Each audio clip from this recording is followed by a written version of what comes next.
Hey everyone, Bethany Siggins here, image consultant and style coach. Thank you for joining me today. I'm going to give you one guess as to which color we're going to be talking about today. You got it. We're talking about wearing red. And red is the most noticeable color. This is why you will see it on stop signs and stop lights. The response to red is actually the opposite of our response to blue. Red raises our blood pressure.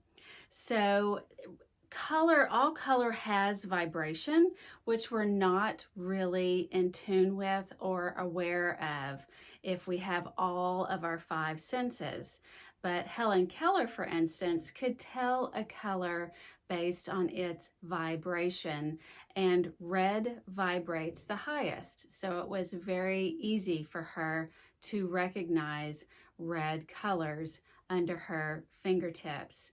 For this reason, I always advise not to keep a lot of red in your bedroom, or actually to not sleep in red pajamas or have red sheets.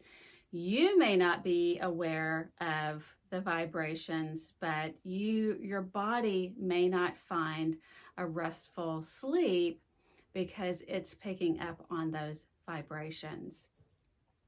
There are positive and negative connotations with every color. We didn't talk about it last week with blue, but the negative side of blue is, of course, sadness and depression.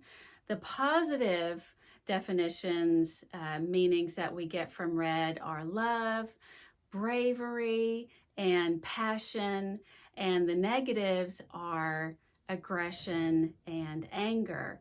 And if you remember back to our school days, if you saw a lot of red on your paper when it came back from the teacher, that was probably bad news. You just wanted to see the big red 100 at the top or 95, but a lot of red marked on the paper.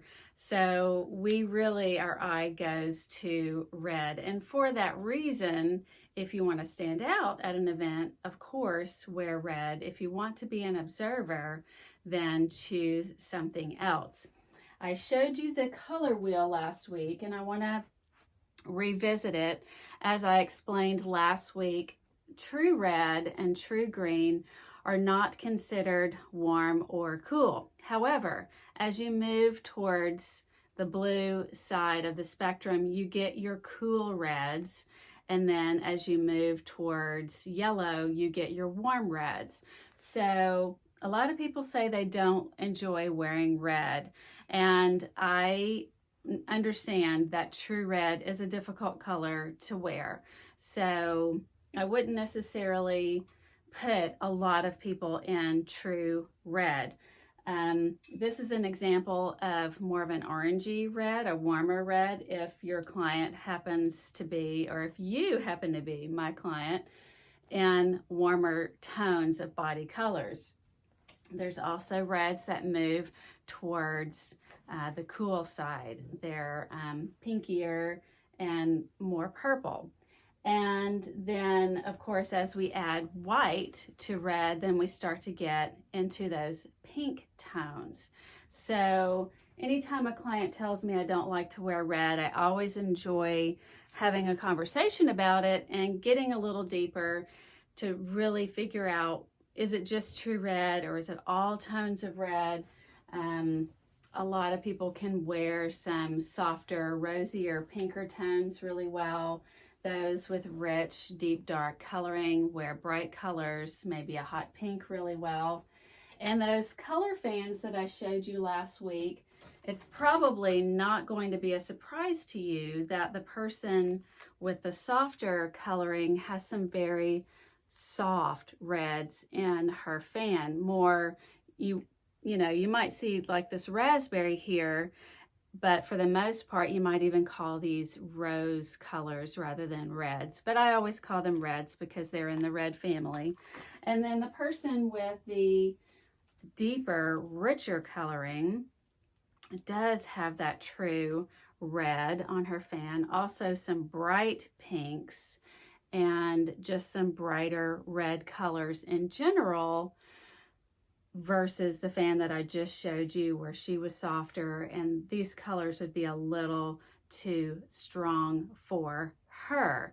So there's a red for everyone. However, it just may not be for you. For me, the color that I don't ever gravitate to and I don't enjoy wearing is purple.